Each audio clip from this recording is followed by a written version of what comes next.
Hello बच्चों, क्या हाल चाल, कैसे हो सब। आशा करता हूँ सब ठीक ठाक होगे और अपनी पढ़ाई अच्छे से कर रहे होगे। आज हम एक नए चैप्टर के साथ आए हैं। चैप्टर का नेम है current and electricity. Current and electricity.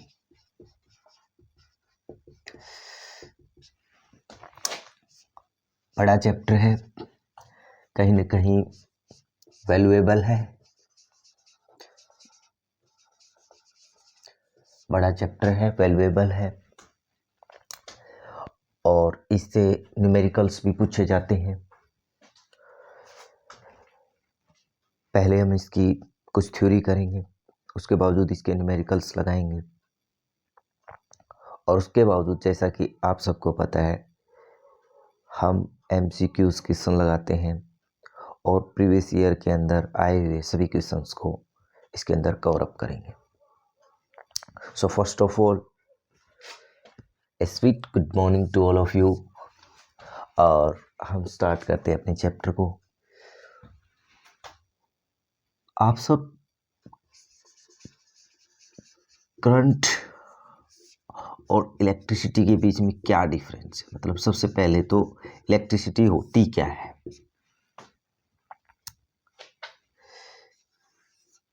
The flow of charge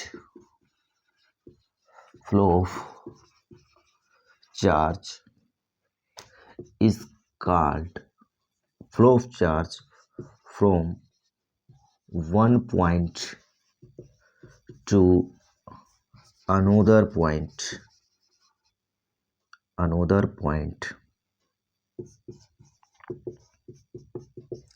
is called electricity।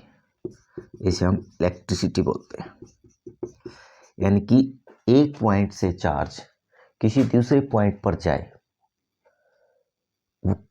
Flow हो जाए उसका, उसे हम इलेक्ट्रिसिटी बोलेंगे। फॉर एग्जाम्पल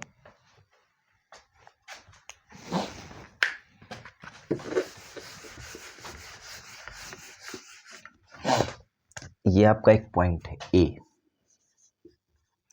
इस पॉइंट से बी पॉइंट पे आपका चार्ज जो है चला जाए, आपका चार्ज क्यू।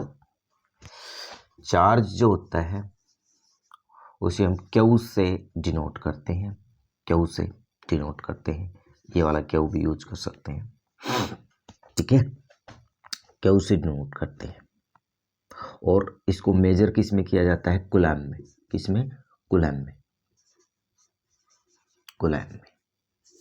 ठीक है। Denoted by Q and measured into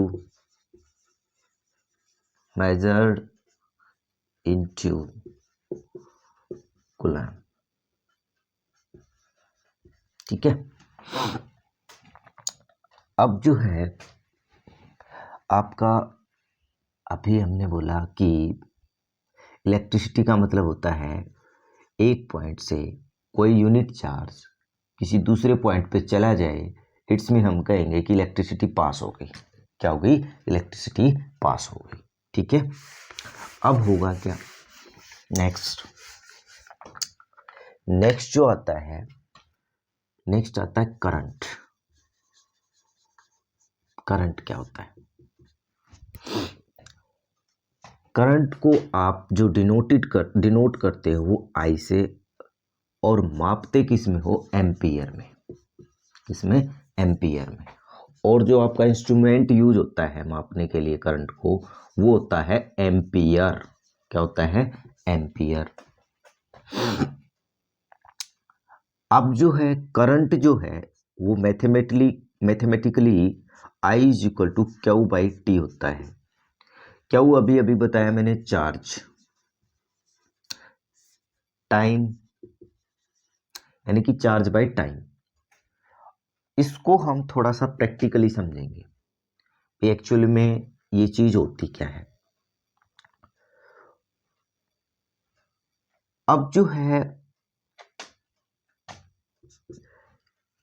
आई जो है करंट मींस करंट,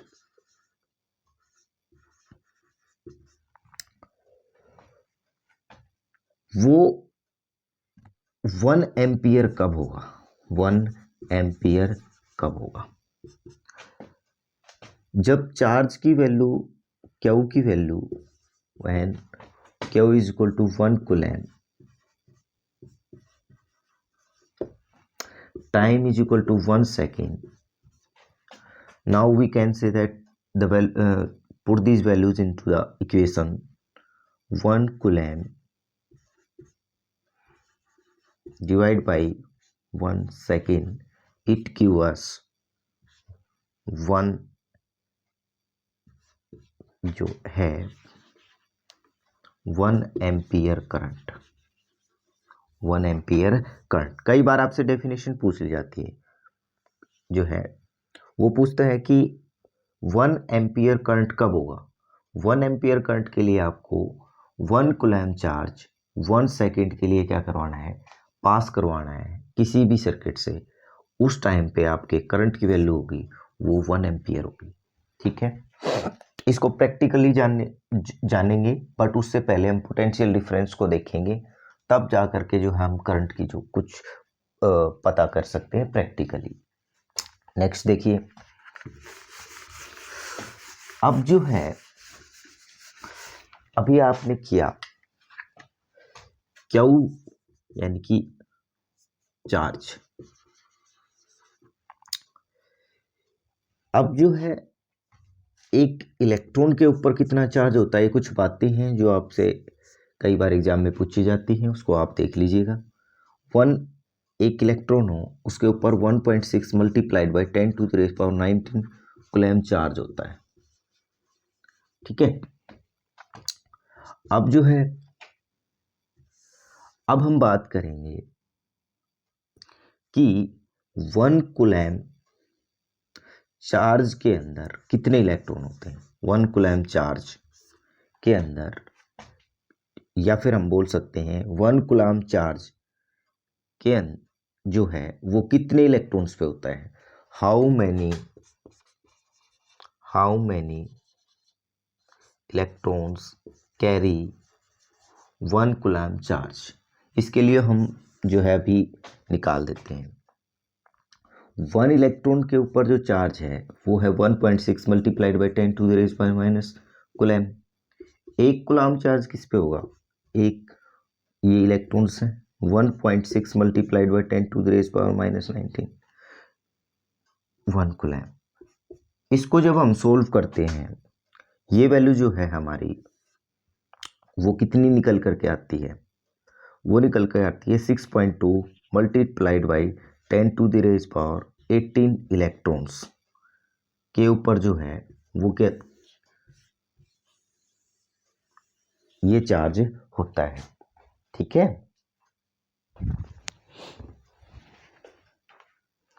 ठीक है, 6.2 multiplied by 10 to the raise power 18 electron पर जो है वो 1 कूलम चार्ज होता है।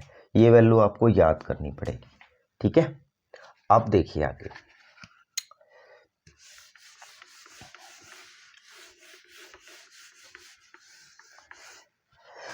नेक्स्ट, अब हम जो है अभी हमने देखा कि आई जो करंट जो है उसको हमने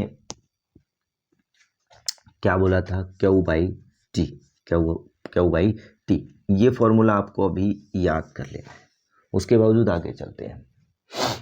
यानी कि आई की वैल्यू 1 एम्पियर कब होगी, अभी अभी आपने देखा था जब आपका क्यू की वैल्यू 1 कूलम और टाइम कितना हो आपका 1 सेकेंड हो। ठीक है सर, ये आपको फर्स्ट रिलेशन इसका याद कर लेना है। सेकंड चलते हैं। सेकंड अभी अभी एक रिलेशन और आपको याद कर लेना है, Q is equal to N E, quantization of charge बोलते हैं इसे, क्वांटाइजेशन ऑफ चार्ज। यानी कि आपका जो है थर्ड जो अब आएगा वो आएगा आपका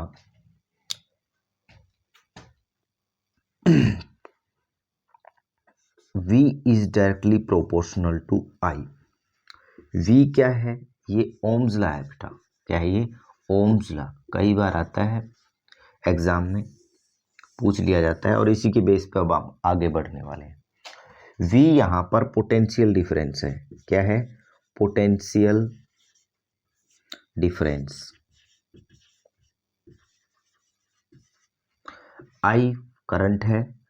पोटेंशियल डिफरेंस और I का रिलेशन कैसा होता है? करंट का रिलेशन डायरेक्टली होता है। जब ये रिलेशन डायरेक्टली, जब ये आमने सामने हो तो ये क्या होते हैं? डायरेक्टली होते हैं। और यदि A इनवर्सली, ये आपका रिलेशन इनका कैसा होता है? इनवर्सली। और A directly proportional to B, ये है आपका डायरेक्टली। ये रिलेशन इनवर्सली होता है, ये डायरेक्टली होता है। ये आप थोड़ा सा आपको पता होना चाहिए, ठीक है। अब हम बात करेंगे ये जो हमारा ओम्स लॉ है इसके ऊपर। ओम्स लॉ क्या कहता है? देखिए अब आप, ओम्स लॉ में आपके एक नई टर्म आई है, वो आई है पोटेंशियल डिफरेंस। पोटेंशियल डिफरेंस क्या होता है? पोटेंशियल डिफरेंस, अब आप सब जानते हो, जो आपका जो वोटर होता है वो क्या करता है?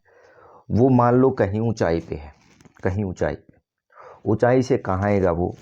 यानी कि किसी हाइट पे वोटर रखा है, तो उसको, वो जो वोटर है उसमें कहीं छेद होगा, तो वो जो है वो वोटर नीचे आएगा। सेम आपका जो है यही चीज़ अप्लाई होती है चार्ज के ऊपर। जहां अब आपको इतना तो पता ही होगा, पोटेंशियल, पोटेंशियल, पोटेंशियल एनर्जी सुना होगा आपने अब तक। पोटेंशियल एनर्जी क्या होती है? पोटेंशियल एनर्जी होती है कि मान लो ये और ये,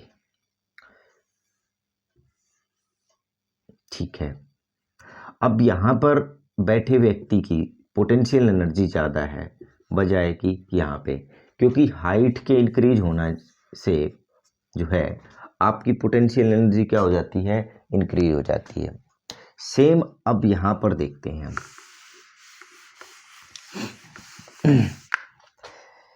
जो चार्ज होता है वो कैसे चलता है? अब यहाँ पर हम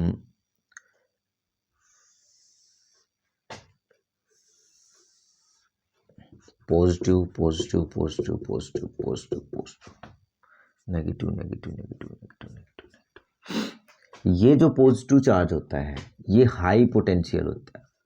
क्या होता है? इसका पोटेंशियल हाई पोटेंशियल होता है। और जो नेगेटिव होता है चार्ज, इसका जो है लो पोटेंशियल होता है, ठीक है। अब हम आपसे कुछ और बातें करेंगे थोड़ी सी, वो क्या होती है। अब आपका ये बैटरी का टर्मिनल है, ये पॉजिटिव और ये नेगेटिव मान लेते हैं, ठीक है, नेगेटिव और ये आपका पॉजिटिव। ये एक सर्किट ड्रॉ कर लेते हैं, ठीक है, ठीक है। अब होगा क्या कि यहां से इलेक्ट्रॉन जाता है किसकी तरफ? इलेक्ट्रॉन जाता है नेगेटिव टर्मिनल से पॉजिटिव टर्मिनल की तरफ। बट, और वेरी वेरी इंपॉर्टेंट, अब आप से पूछे इलेक्ट्रॉन कहां से कहां जाएगा? इलेक्ट्रॉन्स की डायरेक्शन होगी, इलेक्ट्रॉन की डायरेक्शन कहां होगी? Negative terminal to positive terminal. कहां होगी? Negative terminal to positive terminal. But आपसे पूछे कि करंट की डायरेक्शन किस तरफ होगी? करंट की डायरेक्शन किस तरफ होगी? आपका आंसर क्या रहेगा? करंट की डायरेक्शन हमेशा इलेक्ट्रॉन की डायरेक्शन से अपोजिट होती है। मींस इलेक्ट्रॉन यदि नेगेटिव टू का जा रहा है, पॉजिटिव जा रहा है, तो आपका करंट की डायरेक्शन होगी positive to negative, positive to negative, ठीक है। इसीलिए मैंने बोला आपका जो पॉजिटिव चार्ज होता है वो हाई पोटेंशियल होता है और यहाँ से करंट कहाँ जाता है, नेगेटिव की तरफ जाता है, नेगेटिव की तरफ जाता है। ठीक है, आपको ये बात पता होनी चाहिए। अब इनके बीच में पोटेंशियल का कुछ न कुछ क्या है, डिफरेंस है, पोटेंशियल डिफरेंस। क्योंकि यहाँ का पोटेंशियल क्या है, ज़्यादा, और यहाँ का पोटेंशियल क्या है, कम है। और इसी को हम जो है क्या बोलते हैं, वोल्टेज बोलते हैं। क्या बोलते हैं, वोल्टेज। वोल्टेज में हम मापते क्या है, पोटेंशियल का डिफरेंस। यानी कि जितनी ज़्यादा वोल्टेज होगी, जितनी ज़्यादा वोल्टेज होगी उतना ही ज़्यादा होगा पोटेंशियल डिफरेंस। और जितनी ज़्यादा पोटेंशियल डिफरेंस होगा मीन्स वोल्टेज को हम उसके प्रेशर से मापेंगे। यानी कि जितना ज़्यादा वोल्टेज होगा उतना ही ज़्यादा इलेक्ट्रॉन्स को वो क्या करेंगे, पुशअप करेगा। इलेक्ट्रॉन्स को, चार्ज को, यानी कि वो क्या करेगा, पुशअप करेगा, उतना ही जोर से पुशअप करेगा। ठीक है, जिसमें जितना ताकत होगी वो उतना ही क्या करता है, किसी चीज़ को पुशअप करता है। ठीक है, जैसे आप कभी देखोगे एक व्यक्ति है जिसके थोड़ा सा कमज़ोर है, एक व्यक्ति है मतलब ज़्यादा ताकतवर है, पावरफुल है। ठीक है, तो ज़्यादा पावरफुल है तो इट्स मीन वो क्या करेगा, ज़्यादा पावरफुल और कम पावरफुल, ये ज़्यादा पावरफुल है, ये क्या करेगा, किसी चीज़ को आसानी से बहुत ज़्यादा प्रेशर से क्या कर सकता है, पुशअप कर सकता है। बट ये क्या करेगा, ये इतना अच्छे से पुशअप नहीं कर पाएगा, इसके पास इतनी पावर नहीं है, इसके पास इतना प्रेशर नहीं है। वैसे ही जितनी ज़्यादा क्या होगी, जितना ज़्यादा पोटेंशियल डिफरेंस होगा उतनी ही ज़्यादा क्या होगी, वोल्टेज की वैल्यू होगी। और जितनी ज़्यादा वोल्टेज होगी उतना ही क्या होगा, जो चार्ज है वो उतना ही ज़्यादा फोर्स से क्या किया जाएगा, पुशअप किया जाएगा। ठीक है, इसको आप थोड़ा सा देख लीजिएगा। अब हम पोटेंशियल डिफरेंस की कुछ मैथमेटिकल टर्म्स के बारे में स्टडी करेंगे। ठीक है, अब क्या है, पोटेंशियल डिफरेंस को या फिर वोल्टेज को, क्या है, वोल्टेज को हम किससे दिखाते हैं, वी से, वी से। और इसके लिए जो है आपका क्या होता है, वी के लिए जो फार्मूला होता है वो होता है V is equal to W by Q. W क्या है, यहाँ पे वर्क डन, क्या बेटे बेटे, work done, W is work done. और क्यू क्या है, क्यू है चार्ज, क्यू है चार्ज। ठीक है, यानी कि अब इसे हम थोड़ा सा प्रैक्टिकली समझने की कोशिश करते हैं। W is the work done, Q is the charge. यानी कि वर्क डन को हम मापते हैं जूल में, किस में मापते हैं, जूल में, इसको हम जूल में मेजर करते हैं। और क्यू को किस में, कूलम में। ठीक है, वोल्टेज की वैल्यू या पोटेंशियल डिफरेंस की वैल्यू 1 वोल्ट कब होगी, 1 वोल्ट कब होगी। इसके लिए आपका जो आंसर बनेगा वो देखते हैं। जब आपका क्या होगा, 1 जूल जो है वर्क डन किया जाए कि एक 1 कूलम चार्ज के द्वारा, 1 कूलम चार्ज के द्वारा। When 1 joule is work done by 1 coulomb charge, then we can say that the voltage will be 1 volt। या अदरवाइज हम दूसरा क्या बोल सकते हैं, पोटेंशियल डिफरेंस क्या होगा, 1 वोल्ट होगा। ठीक है, इसको थोड़ा सा और जानने की कोशिश करते हैं। ए पॉइंट से बी पॉइंट, ए और बी, यहां से कोई चार्ज लेके आना है अपने, बी पॉइंट कहीं इन्फिनिटी पे है, कहाँ है, इन्फिनिटी पे, इन्फिनिटी के ऊपर से कोई यूनिट चार्ज लेकर के आना है अपने, यूनिट चार्ज। ठीक है, यूनिट चार्ज मान लेते हैं ये आपका पॉजिटिव है और ये आपका नेगेटिव चार्ज है। अब इस नेगेटिव चार्ज को ए पॉइंट पर लेकर के आएंगे। आपको भी पता है नेगेटिव चार्ज पॉजिटिव चार्ज को क्या करता है, अट्रैक्ट करता है। ये इजीली यहाँ पर आ जाएगा, जैसे जैसे यहाँ लेकर के आएंगे कहीं ना कहीं ये और भी ज़्यादा क्या होगा, अट्रैक्ट होगा किसकी तरफ, ए की तरफ, और जल्दी जल्दी आने की कोशिश करेगा। बट आपको क्या करना है, यहाँ पर एक्सेलरेशन नहीं होनी चाहिए, एक्सेलरेशन नहीं होनी चाहिए। मीन्स आपको इस चार्ज को बड़े धीमे धीमे यहाँ लेकर के आना है। यहाँ एक्सेलरेशन कितनी होनी चाहिए, 0 होनी चाहिए। इसमें इसकी स्पीड जो यहाँ से चला था उसी स्पीड से यहाँ आपने ए तक लेकर के आना है। यानी कि जैसे जैसे आप नज़दीक आओगे तो इसमें अट्रैक्शन बढ़ेगी, अट्रैक्शन बढ़ेगी तो आपको क्या करना पड़ेगा, इस पर फोर्स लगाना पड़ेगा रोक के रखने के लिए। ठीक है, फोर्स लगाना पड़ेगा यानी कि वर्क डन होगा। इसको हम ज़्यादा ना बढ़ाते हुए इतना ही समझेंगे कि बी पॉइंट से कोई इन्फिनिटी पॉइंट से कोई यूनिट चार्ज को यहाँ तक लेकर के आएंगे तो कुछ ना कुछ क्या होगा बेटे, वर्क डन होगा। क्या होगा, वर्क डन होगा। ठीक है सर, वो आप देख लीजिए कितना वर्क डन हुआ है। और आप क्या है, अब ये जो चार्ज है यूनिट चार्ज, इस यूनिट चार्ज को आप ये मान लो कि आप 1 कूलम्ब चार्ज लेकर के आए हो।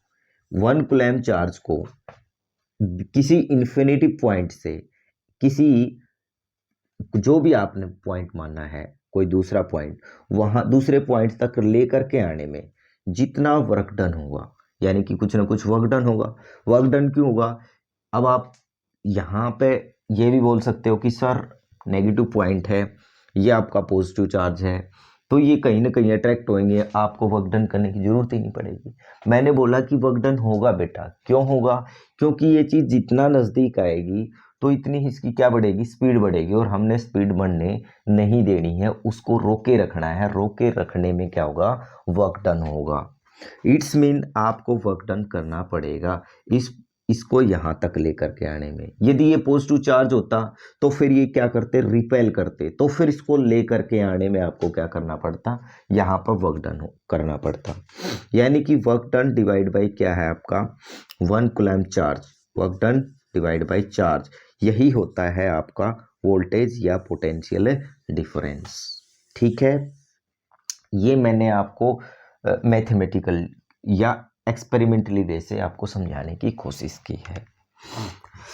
नेक्स्ट, यानी कि अब हमने जो है पोटेंशियल डिफरेंस जो है वो बता कर लिया है, V is equal to W by Q, work done by charge. यानी कि किसी बी पॉइंट से ए पॉइंट पर किसी चार्ज को लेकर के आओगे तो जितना जो आपका वर्क डन होगा और आपका चार्ज जो है वो कितना हो, 1 कूलम्ब, या फिर कोई भी चार्ज 1 कूलम्ब, 2 कूलम्ब, 3 कूलम्ब, उसको यहाँ तक लेकर के आने में जितना वर्क डन होगा वही आपका होगा वोल्टेज या फिर पोटेंशियल डिफरेंस। ठीक है, नेक्स्ट करते हैं। अब इसको जनरल वे में समझते हैं कि एक्चुअली में होता क्या है। जैसा कि आप फिगर के अंदर देख पा रहे होगे, यहाँ पर जो है वोल्टेज जो है एक प्रकार से प्रेशर का काम करती है। प्रेशर, इट्स मीन इसका काम होता है पुशअप करने का। क्या करने का, पुशअप करने का। ठीक है, पुशअप करना चीज को। करंट जो होता है आपका, करंट का काम होता है क्या, I इज इक्वल टू क्या बताया, Q by T. It's mean आपका जो है कितना करंट जो है एक सेकंड के अंदर जो बह रहा है। यदि मैं कहता हूं, यदि आपका 2 कूलम्ब चार्ज किसी एक पॉइंट से, किसी एक पॉइंट को मान सकते हो आप, इस पॉइंट से आपका कोई जो है आपका चार्ज बह रहा है, वो 2 कूलम्ब चार्ज एक सेकंड में पास हो रहा है। वो हो सकता है 3 कूलम्ब चार्ज आपका एक सेकंड में पास हो रहा है, हो सकता है 4 कूलम्ब चार्ज जो है आपका एक सेकंड के अंदर जो है 1 सेकंड के अंदर पास आउट हो रहा है। इट्स मीन जितना ज़्यादा चार्ज एक यूनिट टाइम के अंदर, यूनिट टाइम हमने मान लिया कितना, 1 सेकंड के अंदर, एक सेकंड के अंदर यहाँ पर जो है आपका 2 कूलम्ब चार्ज पास हो रहा है, यहाँ पे 1 सेकंड के अंदर 3 कूलम्ब चार्ज, यहाँ पे 1 सेकंड के अंदर आपका 4 कूलम्ब चार्ज पास हो रहा है। इट्स मीन करंट की वैल्यू कहाँ ज़्यादा होगी, यहाँ पर ज़्यादा होगी। ठीक है, यानी कि एक यूनिट पॉइंट से आपका जो है चार्ज जो जा रहा है यहाँ से, जितना ज़्यादा चार्ज जाएगा यूनिट टाइम के अंदर, एक यूनिट एरिया भी बोल सकते हो, एक यूनिट एरिया मान लेते ही आपने इतना ही एरिया लिया, इस एरिया के अंदर से 1 सेकंड के अंदर जो है यदि ज़्यादा चार्ज जा रहा है तो हम बोलेंगे, क्या बोलेंगे, करंट ज़्यादा है। कम जा रहा है तो हम क्या बोलेंगे, कम जा रहा है। अच्छा ये बताइए, अब हम कुछ आपसे जनरल बातें करेंगे। मान लो कि ये वोल्टेज जो है वो आपको प्रेशर दे रही है, पुशअप कर रही है। ये यदि ज़्यादा पुशअप करेगी तो आपका कहीं ना कहीं ज़्यादा करंट जाएगा किसी यूनिट एरिया के अंदर से।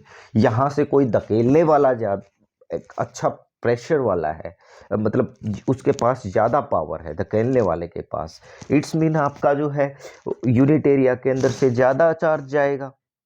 ठीक है, इट्स मीन आप बोल सकते हो V is directly proportional to I, यानी कि जितना ज़्यादा पावरफुल इसको पुशअप करने वाला होगा उतना ही ज़्यादा चार्ज आपका जाएगा किसके अंदर से, एक यूनिट एरिया के अंदर से। ठीक है, यानी कि आप ये बोल सकते हो कि वोल्टेज और करंट का आपस में रिलेशन कैसा होता है, डायरेक्टली प्रोपोर्शनल होता है। और यही है आपका ओम्स लॉ। ओम्स लॉ आपको क्या करेगा, आपसे बोलेगा, कोई फिगर दे देगा, कोई भी एक ऐसी इस प्रकार की कोई फिगर दे देगा डायग्राम बना करके, और आपसे बोलेगा कि V वोल्टेज और करंट के बीच का ग्राफ बताइए यदि है या नहीं है। मान लो मैंने आपको दे दिए ये A, ये आपका B और ये आपका मान लेते हैं C, ऐसे। ठीक है, इनमें से आपसे पूछेगा कि इनमें से कौन सा ग्राफ जो है वोल्टेज और करंट का है। आपका आंसर रहेगा बी, क्योंकि वोल्टेज और करंट का रिलेशन कैसा होता है, डायरेक्टली। इट्स मीन उसका जो ग्राफ बनेगा वो स्ट्रेट लाइन बनेगा। क्या बनेगा, स्ट्रेट लाइन बनेगा। तो आपको बता देना है जो ग्राफ स्ट्रेट लाइन का है वो ग्राफ किसका है, वो आपका वोल्टेज और करंट के बीच का है। ठीक है, ये आपको थोड़ा सा ध्यान रखना है। इस प्रकार के आपके ग्राफ पूछे जा सकते हैं।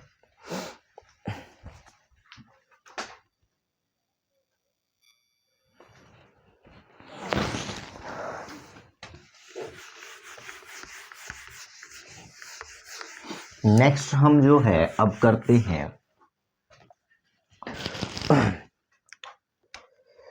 अब जो है V is directly proportional to I हमारा आ गया है। इस डायरेक्टली प्रोपोर्शनल के जो आपका सिंबल है इसको हटाने के लिए हमारा क्या आता है, यहाँ पर कोई कांस्टेंट आता है, और वो कांस्टेंट अब की बार कौन है, R। R को हम क्या बोलते हैं, रेजिस्टेंस। क्या बोलते हैं, रेजिस्टेंस। रेजिस्टेंस एक्चुअली में क्या होता है, रेजिस्टेंस एक प्रकार से ऑब्स्टेकल होती है। क्या होती है, ऑब्स्टेकल। ऑब्स्टेकल मीन्स बाधा, यानी कि आपके करंट को बहने से रोकेगा। कौन अपोज करेगा, कौन, रेजिस्टेंस। यानी कि आपके किसी भी कंडक्टर के अंदर से यदि उसके रेजिस्टेंस की वैल्यू ज़्यादा है, आर की वैल्यू क्या है, ज़्यादा है, तो वहाँ से आपका जो करंट है वो आपका कम गुजरेगा। वहाँ से आपका करंट जो है वो कम गुजरेगा, भले ही आप उसके अंदर वोल्टेज को बढ़ा दो। चाहे वोल्टेज कितनी भी बढ़ा दो, परंतु करंट की वैल्यू जो है आपकी कहीं ना कहीं कम जाएगी उसके अंदर से। क्यों, क्योंकि रेजिस्टेंस हमने क्या कर दिया है, बढ़ा दिया है, ऑब्स्टेकल बढ़ा दिया है। और यदि आपका रेजिस्टेंस बढ़ेगा तो आपके करंट की वैल्यू क्या हो जाएगी, डिक्रीज हो जाएगी। ठीक है, अब हम बात करते हैं नेक्स्ट, मींस रेजिस्टेंस क्या होता है। अच्छे से इसको समझने की कोशिश करते हैं। अभी हमने देखा V is directly proportional to I, V is equal to IR और R is equal to V upon I। ठीक है, ये आपको रिलेशन याद कर लेना है। रेजिस्टेंस को हम जो है, रेजिस्टेंस को हम किस में मापते हैं? ओम्स में मापते हैं। किस में? ओम्स। ठीक है, रेजिस्टेंस को हम किस में मापते हैं? ओम में मापते हैं। ये इसका सिंबल होता है। ठीक है, अब जो है हम कुछ बातें इसके बारे में करेंगे। रेजिस्टेंस की वैल्यू,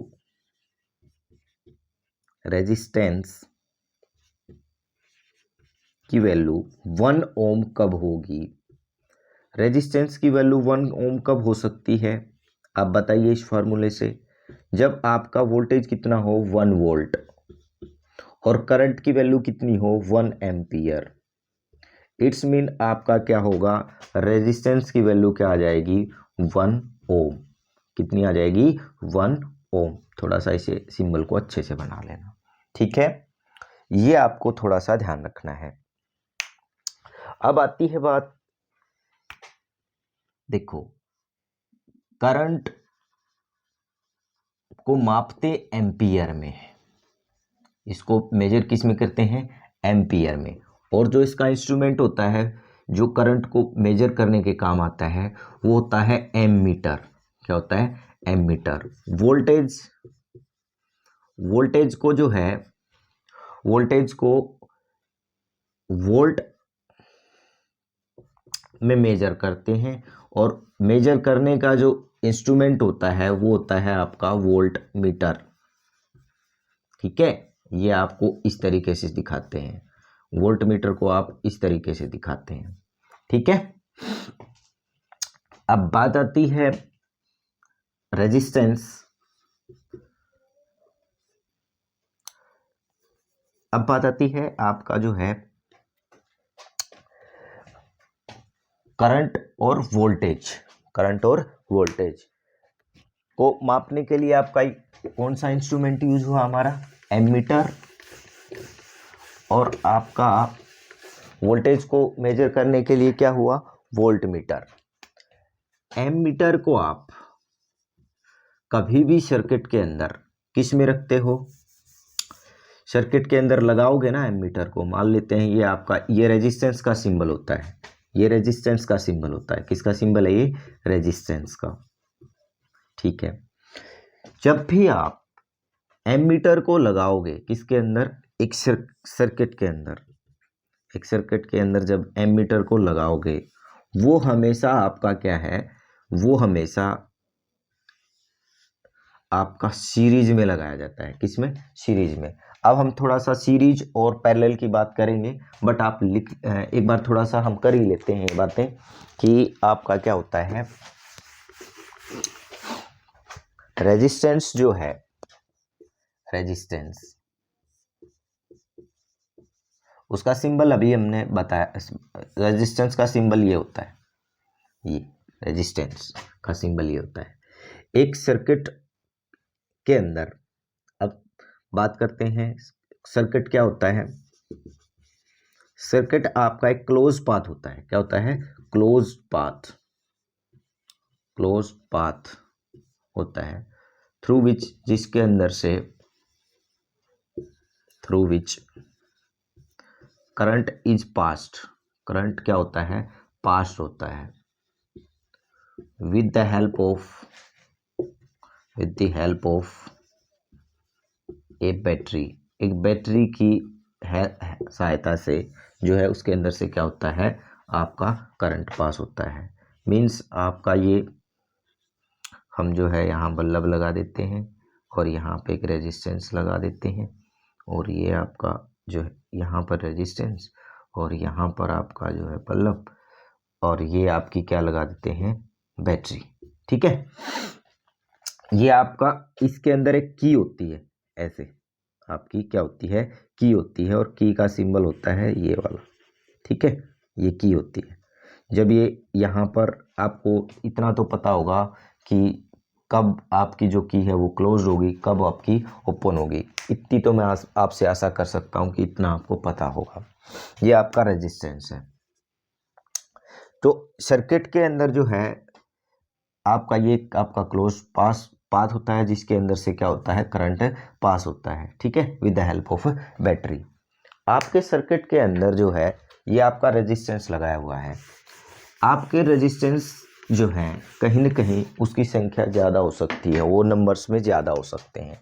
जैसे आपका ये सर्किट है, सर्किट के अंदर एक रेजिस्टेंस ये लगा दिया, एक रेजिस्टेंस ये लगा दिया, एक रेजिस्टेंस ये लगा दिया, ठीक है। ये आपका क्या हो सकता है, यानी कि आपके रेजिस्टेंस की संख्या ज़्यादा हो सकती है एक सर्किट के अंदर। और सर्किट के अंदर रेजिस्टेंस को जो है दो तरीके से लगाया जा सकता है। एक लगाया जा सकता है इस तरीके से, जिसे हम कौन सा बोलते हैं, सीरीज। क्या बोलते हैं, सीरीज में। रेजिस्टेंस को दूसरे तरीके से भी क्या है आप लगा सकते हो, किसके अंदर, आप अपने सर्किट के अंदर रेजिस्टेंस को जो है आप दूसरे तरीके से भी लगा सकते हो। वो ऐसे मान लेते हैं, ये है और एक है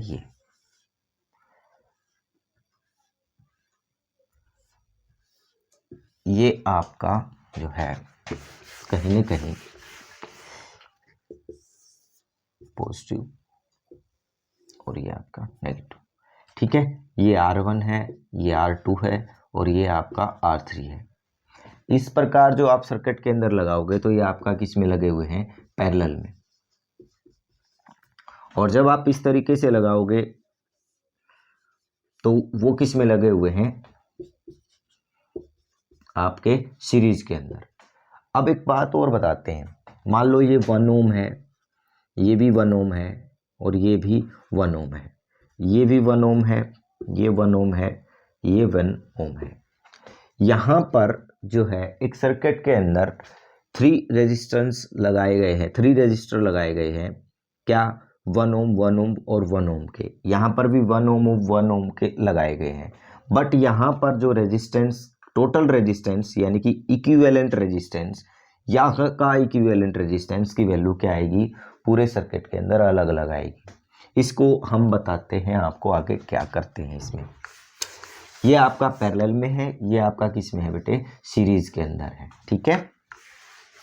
अब जो है हम पैरेलल और सीरीज के अंदर इक्विवेलेंट रेजिस्टेंस कैसे निकालते हैं वो आपको बताते हैं।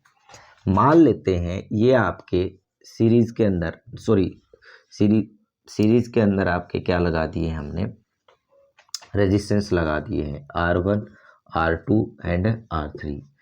इसकी वैल्यू 1 ओम है, इसकी वैल्यू 2 ओम है और इसकी वैल्यू है 3 ओम।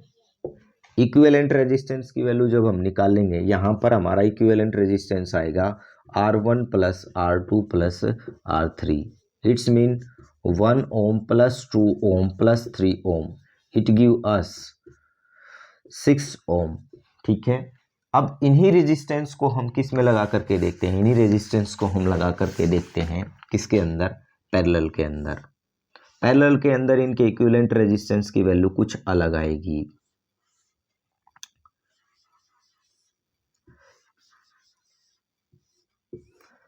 1 ओम, 2 ओम, 3 ओम। जब आपके रेजिस्टेंस किस में लगाए जाते हैं, पैरेलल में लगाए जाते हैं, उस टाइम पे इक्विवेलेंट रेजिस्टेंस को निकालने का फार्मूला होता है 1/R, यानी कि 1 by equivalent resistance is equal to 1/R1 plus 1/R2 plus 1/R3, ठीक है। अब क्या होगा, मान लेते हैं 1/R, यानी कि आपको इक्विवेलेंट रेजिस्टेंस निकालना है। आपको क्या करने का, 1/1 प्लस 1/2 प्लस 1/3, हर रेजिस्टेंस की यहाँ पे वैल्यू रख देनी है। अब जो है इसका एलसीएम लेना है, इसका एलसीएम कितना आएगा, 6, ठीक है। अब यहाँ पर 6 प्लस 3 प्लस 2, ठीक है। यहाँ से कितना आया, 11/6, ठीक है, 11/6। और जो है लगभग जो हमारा आएगा 0.18 ओम हमारा निकल करके आएगा।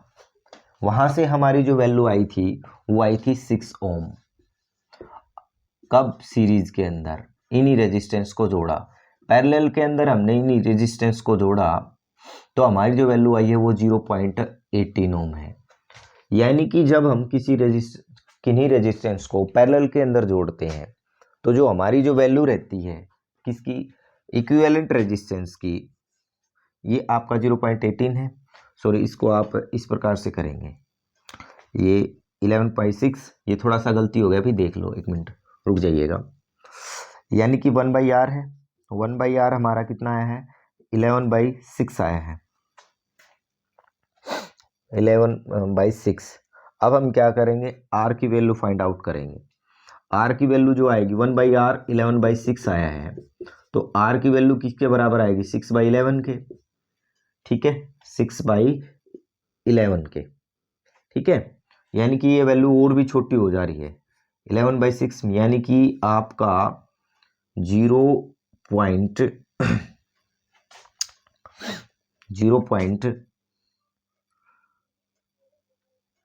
आपका कितना आएगा, 0.5,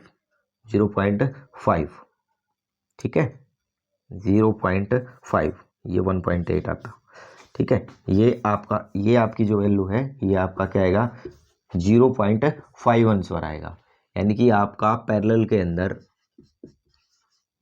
0.5 ओम कितना आएगा, 0.5 ओम। यानी कि जब किन्हीं रेजिस्टेंस को आप क्या करते हो, पैरेलल के अंदर जोड़ते हो, तो उस टाइम पे आपका इक्विवेलेंट रेजिस्टेंस है उसकी वैल्यू क्या आएगी, कम हो जाती है। यहाँ पर 6 ओम है, यहाँ पर उन्हीं रेजिस्टेंस की वैल्यू क्या आई है, 0.5 ओम। इसीलिए हमारे घरों के अंदर रेजिस्टेंस को कम करने के लिए जो फिटिंग होती है, हमारे घर की जो फिटिंग होती है वो किस में की जाती है, पैरेलल में, क्योंकि वहाँ पर आपके रेजिस्टेंस की वैल्यू को क्या किया जाता है, कम किया जाता है।